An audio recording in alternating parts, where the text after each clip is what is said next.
From NBC 26, meteorologist Michael Fish. Hey, thanks a lot for being with us tonight. Another shot of just bitterly cold air on the way. Way below average, close to record cold. Now, the thing is, someone has to be paying for it, and it's not just us with the cold. We have a pattern that's all stuck. You talk to folks on the West Coast, they say they need snow. They need rain. Look at this, by the way. Where's the heat? Anchorage, Alaska. Let's bring it way up north. Alaska. It has been, this January, above 30 degrees for 20 separate days. 20 days above 30 degrees. Above 40? 5. 5 days this month. They've been above 40. There's where our heat is, in Alaska, out on the West Coast. It was almost 50 degrees this past week, a couple of times there. In Anchorage, Alaska, the whole state of Alaska has been well above average as far as temperatures are concerned. Let's talk about the temperatures. Average high 24. We're going to be wishing for 24 after what you'll see coming your way. It's slowly moving on to the south. There's International Falls, made it to a whopping 0 degrees today. That polar shot of air working its way in. The front is to the south. Look it to the west again. It's warm, and it just keeps staying that way, and we're caught in the ice box. Now, this isn't the coldest yet. The front is through. Now our temperatures are going to be slowly dropping. It's 12 Green Bay, Appleton, 14 in Manitowoc. Now, satellite and radar, really easy to pick out the cold front.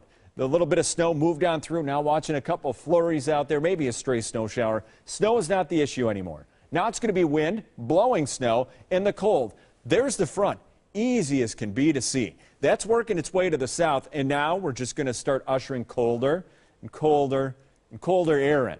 That's going to be the story. Now, some of us, as we go through the next couple of days, might get close to a couple of records, whether it's record minimum, maximum temperatures. I know that sounds confusing, and close to record lows as well. That's how cold this is going to be again.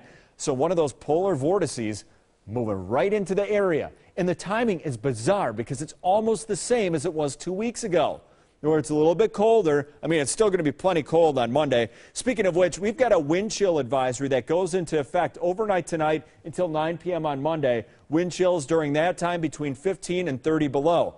And then here comes the second shot of even colder air, and that's going to be 9 p.m. on Monday through noon on Tuesday. Wind chills during that time period, 25 to 45 degrees below zero. Here's a look at precision cast. So the front's through. We have the shot of frigid air. Watch the isobars. If they're tightly packed, that means wind. That's going to be the story tonight, tomorrow. And here comes that intense cold, especially as we head into tomorrow night, into Tuesday morning. It's going to be the coldest out of all of this. So get ready for it. At least it's going to be dry during that time period. So tonight, 9 below for a low. We're going to have some blowing snow out in the countryside. Wind chills between 15 and 30 below. That's what we wake up to tomorrow. Wind chills all day between 20 and 30 below. Our high temperature only 5. Below zero.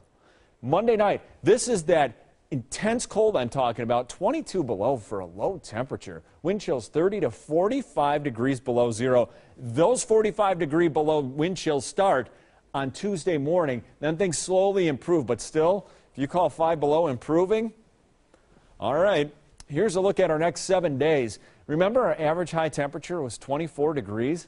Cassandra, here we go. The whole week, not even close to average. So again, I was hoping for just average. We're not going to make it there. And look at all the mornings we start below zero. Get ready for another bitterly cold week.